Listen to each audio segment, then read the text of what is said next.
Shalom, selamat malam Bapak Ibu Saudara penyuluh yang terkasih dalam Tuhan. Bertemu kembali dengan saya dalam renungan saat teduh kita menjelang istirahat malam hari ini. Mari sebelum kita membaca firman Tuhan, kita berdoa minta pimpinan Tuhan. Bapa di dalam surga, kami bersyukur untuk penyertaan yang Tuhan berikan di dalam kehidupan kami, sehingga malam hari ini kami boleh beristirahat, dan malam hari ini kami akan merenungkan kebenaran firman-Mu. Biarlah Tuhan pimpin kami, supaya firman yang kami renungkan boleh terus menjadi rema di dalam kehidupan kami. Terima kasih ya Tuhan, di dalam nama Tuhan Yesus kami berdoa. Amin. Saudara, mari kita membaca satu bagian ayat firman Tuhan yang terambil di dalam kitab Amsal pasal 19 ayat 22a. Sifat yang diinginkan pada seseorang ialah kesetiaannya. Malam hari ini kita akan membahas tentang sikap hati berkenaan dengan yang namanya kesetiaan. Saudara, di zaman sekarang ini kesetiaan merupakan hal yang sulit untuk dimiliki atau didapatkan dalam kehidupan kita. Padahal kesetiaan adalah salah satu sikap yang sangat penting dan dibutuhkan dalam segala aspek kehidupan kita, baik yang berhubungan dengan pekerjaan, bisnis, rumah tangga, hubungannya dengan sesama, terlebih dengan Tuhan. Sepasang calon suami istri, sebelum mereka diberkati dalam pernikahan suci, mereka harus mengucapkan janji untuk saling setia satu sama lain.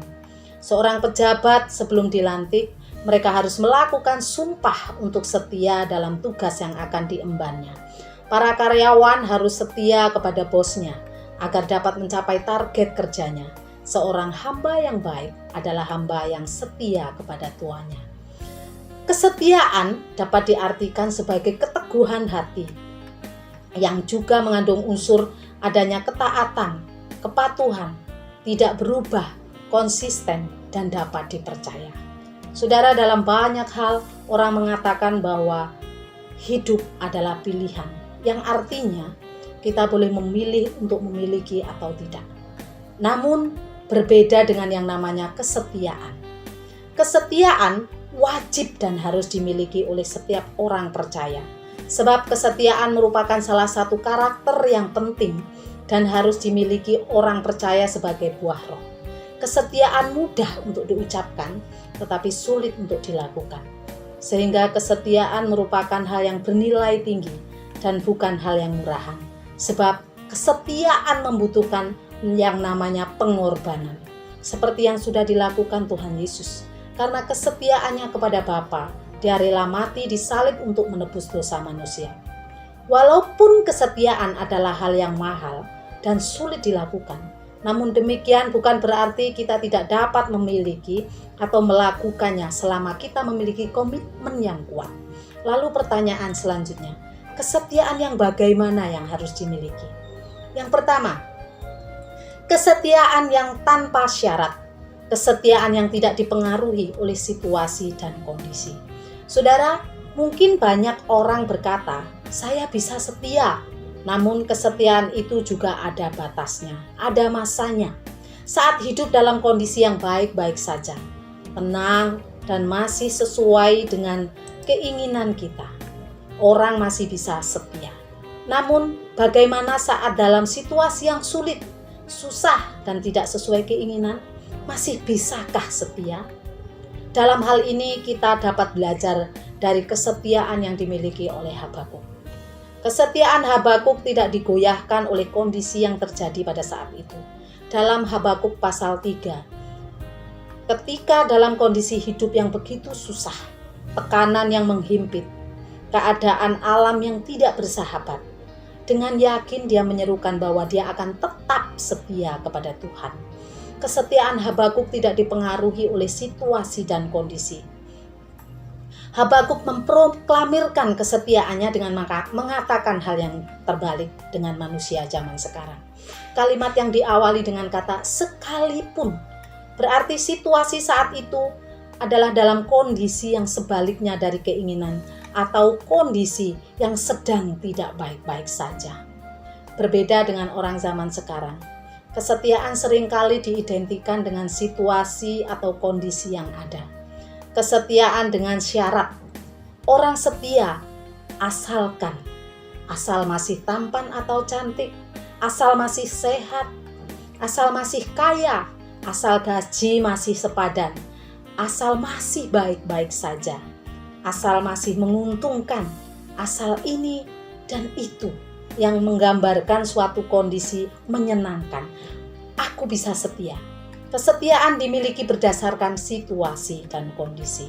Saudara, kesetiaan yang harus dimiliki oleh orang percaya seharusnya tidak dipengaruhi oleh situasi dan kondisi, namun kesetiaan yang mengalahkan segala situasi dan kondisi. Kemudian yang kedua, kesetiaan yang dimulai dari hal kecil. Dalam Injil Lukas pasal 16 ayat 10. Barang siapa setia dalam perkara-perkara kecil, ia setia juga dalam perkara-perkara besar.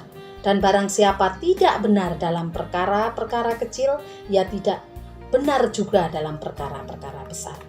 Banyak orang sering meremehkan hal-hal kecil karena mungkin hal kecil tersebut dianggap tidak penting lah, dianggap tidak berguna lah, dan sebagainya. Namun, untuk perkara kesetiaan sangat penting memulainya dari hal yang kecil. Dalam peribahasa Tiongkok mengatakan bahwa untuk melakukan perjalanan sejauh 1000 mil dimulai dengan satu langkah, yang mengandung arti untuk mencapai sesuatu yang besar. Segala sesuatu dimulai dengan melakukan hal yang kecil. Demikian juga dengan kesetiaan. Seseorang dapat setia dalam hal besar ketika dia juga dapat setia dalam hal kecil. Sesuai dalam ayat yang baru kita baca, demikian juga dalam Injil Matius 25 yang mencatat kisah kesetiaan dengan perumpamaan tentang talenta. Yang dipuji bukanlah seberapa banyak talenta yang dikembangkan, tetapi kesetiaannya dalam mengelola dan mengembangkan talenta. Saudara, dalam masa ini juga bukankah banyak teladan kesuksesan seseorang karena pada awalnya mereka juga setia untuk mengerjakan pekerjaan kecil? Kemudian yang ketiga, setia sampai akhir. Ada banyak hal yang dapat mengalihkan atau menghentikan seseorang sehingga tidak lagi setia dalam berbagai hal.